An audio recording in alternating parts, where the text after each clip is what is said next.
Dami po ng gawa eh. Hindi po ako ngayon makapangahoy.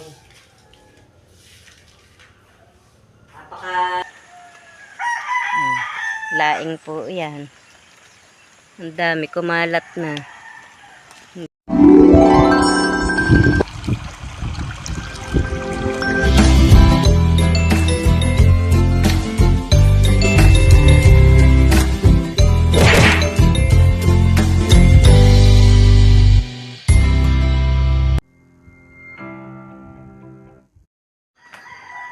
Good morning mga kabrasap. At ngayon po ay ako'y aahon na muna uli at maghahanap buhay muna uli doon sa Naik, Cavite. At iwan po nandito po si Nanay Les at saka si Camille na lang na naman. Ayan, may alaga na naman pong apo. At napasok na naman po, napasok na uli si Hale. Ay inihahatid po ng kanyang mama. Lunes na naman hanggang Biyernes. Ganito, may alaga. Hi, bebe! Hi po, good morning. Sabait po namang iwanan na. Good morning. Natin nyo po. Hi, bebe. Basta po nasa akin na wala na pong ligalig. At Sabado na po uli ang balik ko. Lingguhan po kami doon sa Naik. Hari na nga po namang huwag mag-uulan. Ang lakas na naman po ng ulan. Buti na lang nakarating na po ang eskwela at si Camille po ay nakapasok na rin.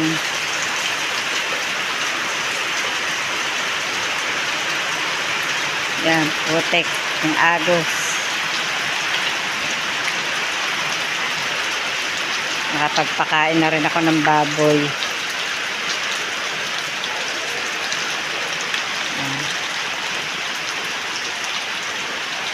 Ang lakas na naman ng ulan.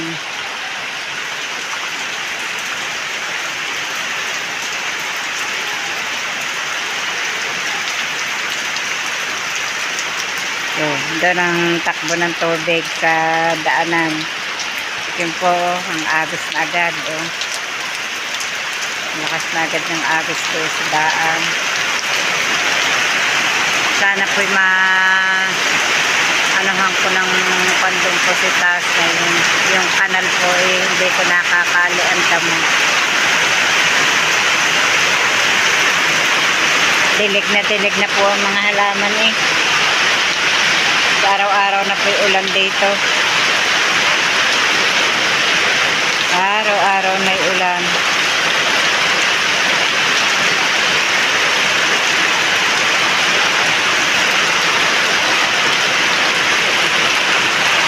Medyo po katitila lamang po at tingnan niyo po naman ang aming harapan para pong hindi nagwalis. Dahil po ng dahon ng kalamyas, laglagan po ng laglagan. At ako po ay nakapagpakain na po ng mga baboy. Yan. Nakakain na po sila. At po ito, yung nakapasok ang manok. Ho! Ho! Yan po ang iba. At ako po nagpapaka din ng manok. At ang akin palampon lang papaya. Are o, ang Laguna. O, tingnan niyo po. Ito po, nakuha ko na po ang isang puso. Tapos yung pa po, may dalawa pa ang lalaki. Yan, sa lawit po ang puso. O, yun. Yun pa. Dami ng buwig ng saging. Ako pinagpakain din ng aso. Yan, nakain po sila. O. Yun pa. Si Lucky, nakain.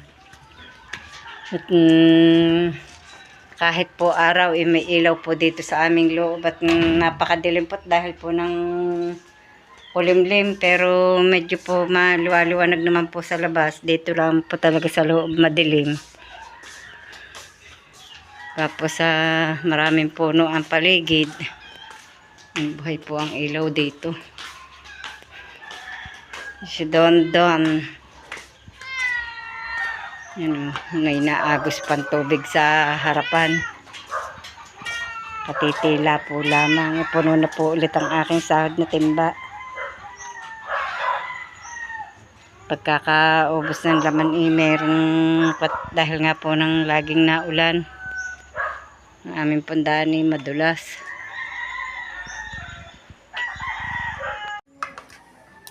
Kami po ni Camille ay nakain ng almusal.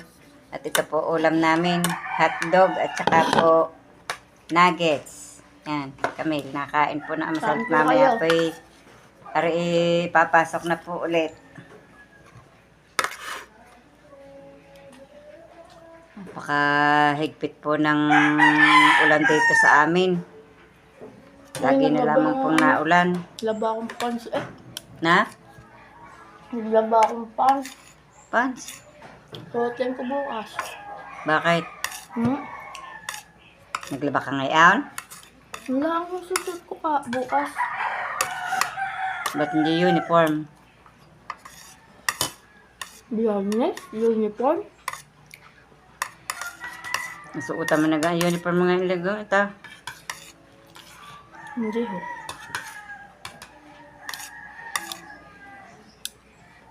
Kain po kayo.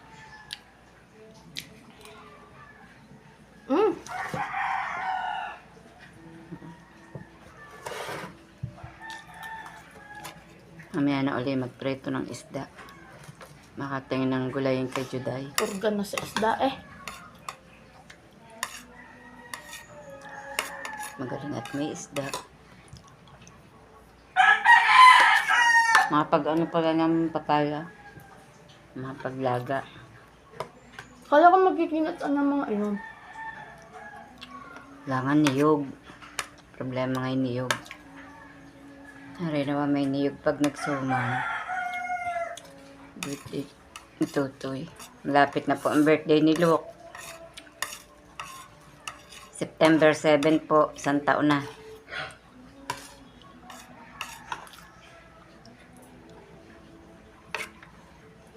Sabi ko kay mama kung pupunta dito eh. Mamaya, wala magbabantay kay Lok. Bakit siya? Hindi ka tumasama pakiramdam. Hindi ako na lulusok. Kaysa sila ang aalsa at kawan. Wala daw sa takilasa eh. Hindi ako nagkagayon din nung... Hindi ko naiinom ng gamot kawan. Ang lagnat. Ang sabi niya sakit ng tiyan ko.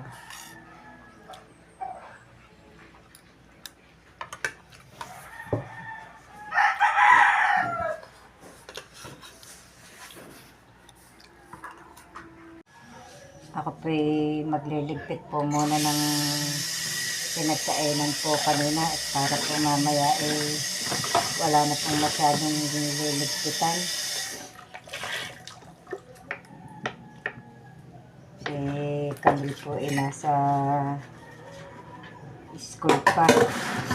Kaya ako na po magliligpit nito. Para po mamaya iba na naman ang aanohin. Liligpitan. Dami po ng gawa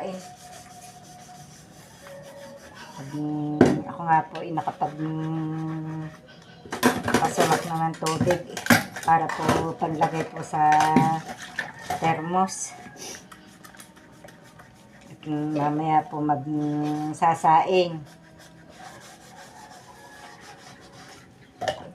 Baka po kami doon po matulog kina Robilyn at may mga lagnat po ang mag-iina. Ay wala pong kasama po sa kanila. Bukas po si Makoy maagang aalis yun at papasok po sa trabaho. Kaya doon po muna kami tutulog para po may kasama ang mga yun. At si Camille naman po ang pasok alas 10:30 po siya na alis dito sa bahay. At ako naman po pagtataas dito, papakain po ng baboy at Magpapatuka ng manok. Bago naman po umalis si Camille ng pagpasok ay nakakatulong ko pa po siya sa gawain po dito sa bahay. Nakakapag-imis-imis pa naman po siya. Dahil panghapon nga po siya eh.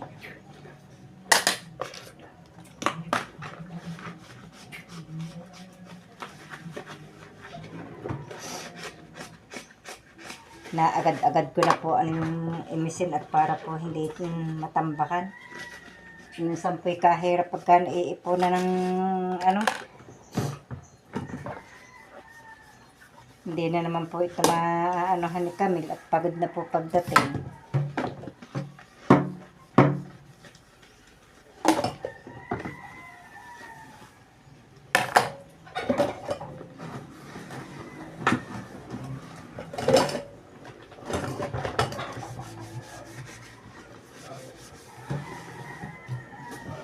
Uy! Tayo po'y maglilinis po muna ng bahay. Makapagwalis po muna at medyo po marami-rami na naman pong kalat.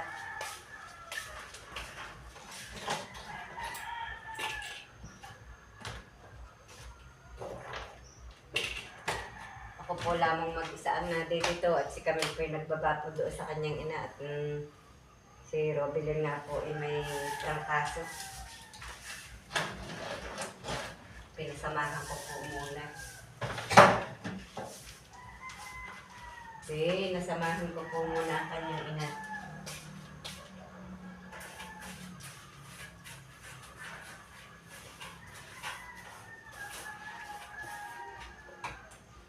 Kahit po tag-ulan, ang lakas pong mag-alikabok ng bahay.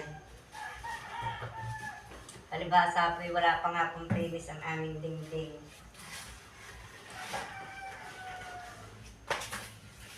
Ito po'y kapipis-pis ko lang ng mga bintana pong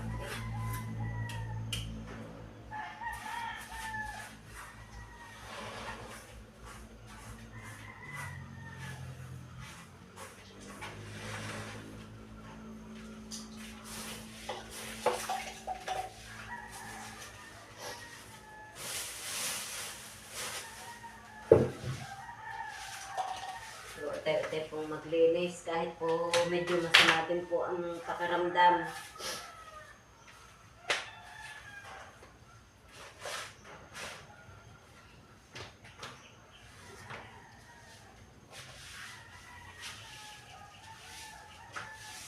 Magdamag na rin pong masakit ang ulo. Usong-uso po ang trangkaso. Kung mag-ina eh, ninarobi yun eh, nagkatrangkaso eh.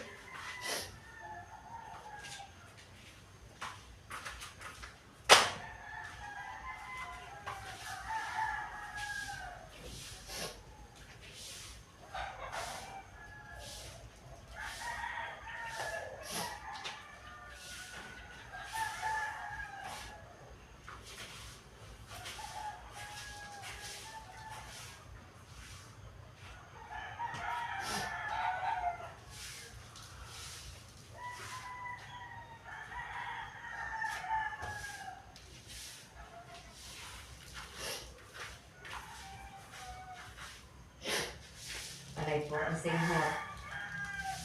Basta sipon.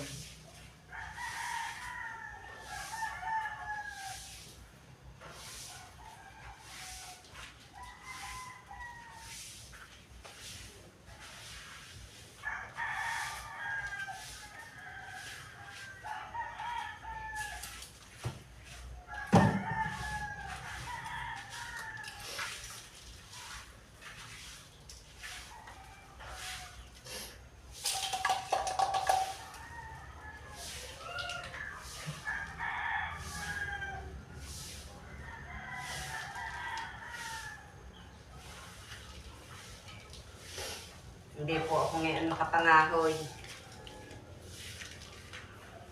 Napakadulas po ngayon. Hindi po ako makapangahit. Ako pinto at takot sa sobra pong dulas. Nadala na po eh.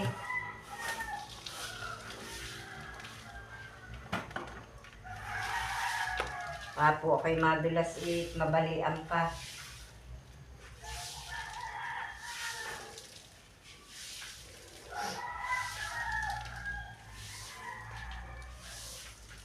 Problema na nga po ang kahoy pag ganitong tag-ulan. Hindi po basta makapangahoy. Lagi pa naman pong naulan dito. Araw-araw na. Kagabi nga po ang lalakas ng iniuulan.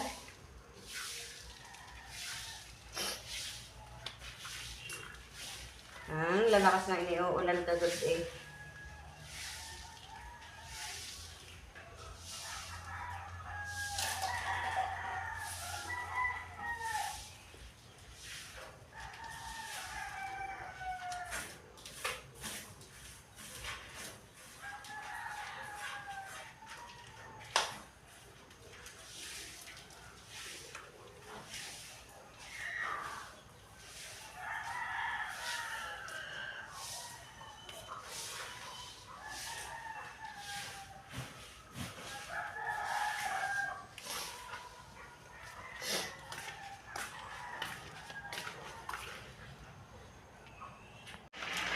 Sino po ba naman ang hindi magkakaroon ng trangkaso sa panahon ito? Uulan, iinit, aambon. Yan. Ambon-ambon na naman po dito sa amin. Napakakulimlim po ng paligid. Oh, yan. Oh, ulan po ng ulan.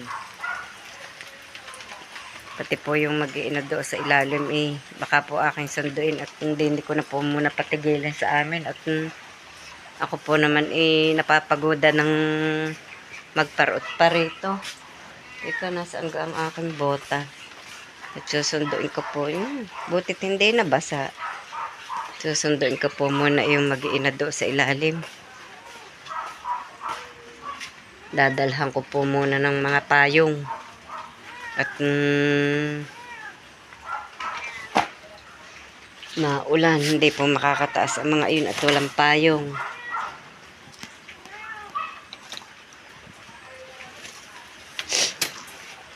Dadalhin lahat ang payong.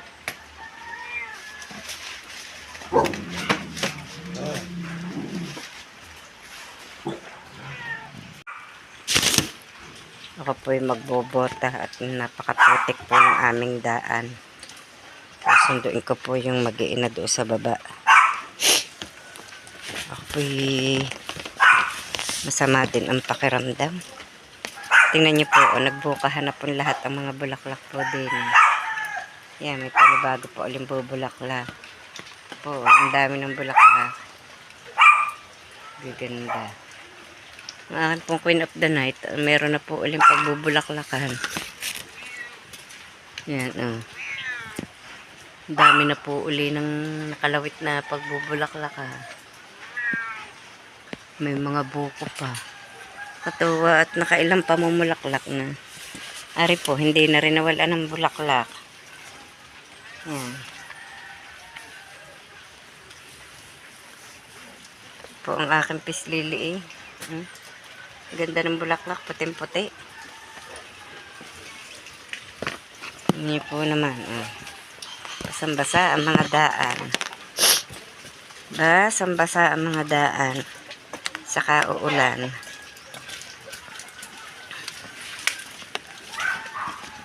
Hindi po magdahan-dahat, napakadulas.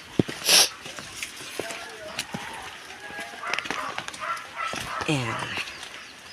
Ang ilaw, ang solar po din hindi na po nailaw. Kaya pagkakampi, ibibili po namin at kahirap po pag gabi, wala pong mailaw.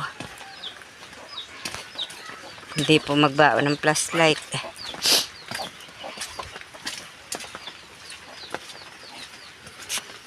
Hindi din makapangumpay at madulas. Napakalago na ng damo dito. Kanlong na ang paligid.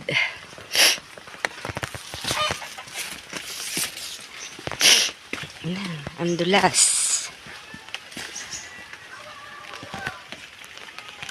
Ako Ako po'y magbibisita po muna din sa aming babang are. At para pong yung natitira pong mga avocado ay nanlaglag na. Lumago na ng dekawasa po ang sayote. Wala naman bunga, hindi makapamunga at nakukumpo ng ulan ang mga bulaklak. Nasakop na ang kalamyas. Yan. Dito po nadaan yung tubig po na nanggagaling po doon sa taas. Oh. Hukay na po ari dahil nang nadaang tubig. Yan, ang laglag na nga po ang mga avocado. Nang laglag na nga ang avocado, oh, ang dami. Malalaki na, hindi po binalikan noong nanguha. Sa kaya si Concho, hindi kinakain aring mga laglag na avocadong ari. Dami po ng bunga pa eh. Oh. Tingnan niyo po. Ang dami pa ng bunga. Pero kayang kahoy na ari ito yun na. Kami po'y walang kahoy eh. Hindi naman po makapagpakarga ng gasol. Sariwa pa.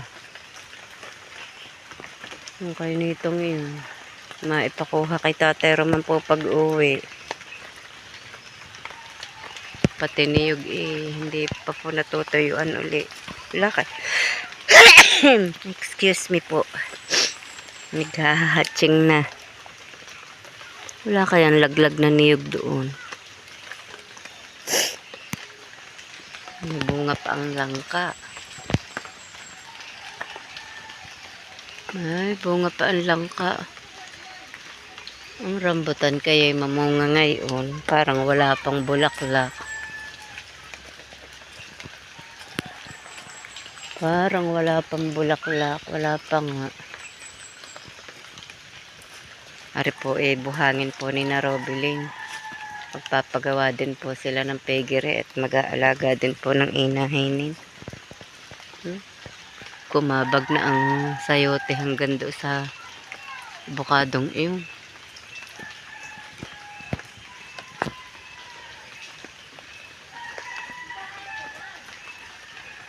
Nataas na po yata ang mag-iina.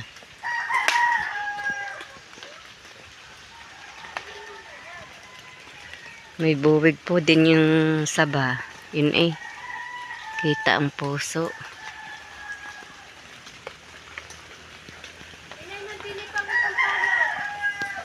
Tutay. Nagdala na kayo ng gamit niya. Ha? Nagdala na kayo ng gamit?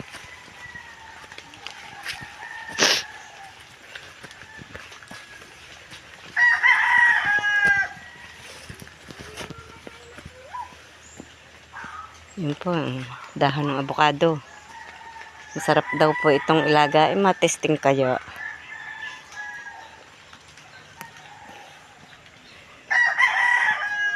Gagawing tsaa.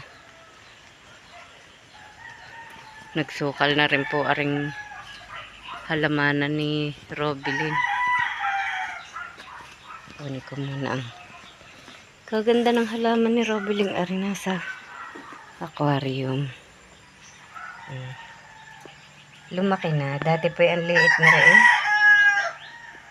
Kakaunti na din lamang po ang isda ni Robilin. Nagkang mamatay na.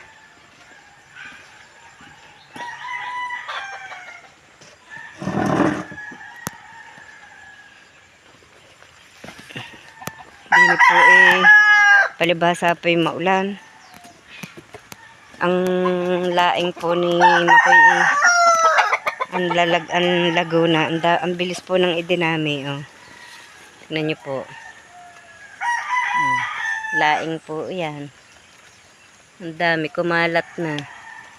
Ang ganda niya. Ayan. Oh. Ang sarap po niyang gulayin. Kaya lamang po wala po nakunan ngayon ng niyog at wala pa pong tuyo ang niyog. Mga sariwa pa ang niyog. Mga sariwa pa ang niyog. Yan po, doon nakatanim ang aming luya. Bubunga na rin yung papayang yun.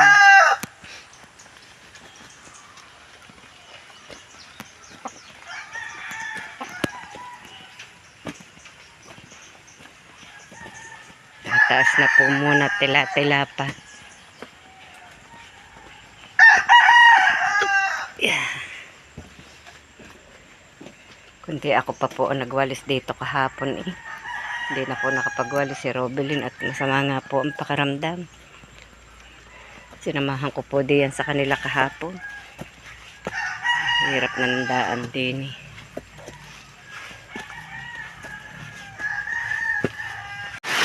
Yan, ang lakas na naman po ng ulan. Magaling po at nakataas na ang mag-iina. Na ang piyas. Ulan na naman. Ling, tutay layo dyan ikaw at na-piyas dyan. Layo.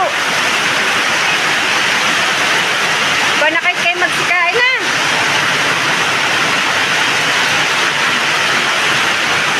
Unang ulan.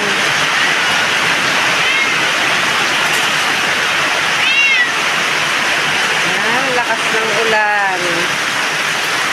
Yun, agos na naman ang tubig.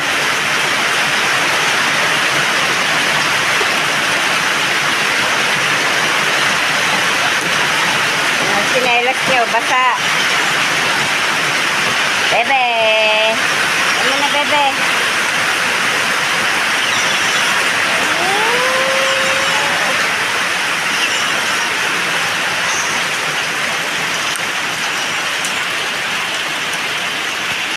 Ngayon po ako'y nakapagsaing na at saka po nakapag-init na ako ng tubig at mamaya po ay pagdating po ni na Robelyn, nabili po ng pang-ulam at makapagtorta po ng talong.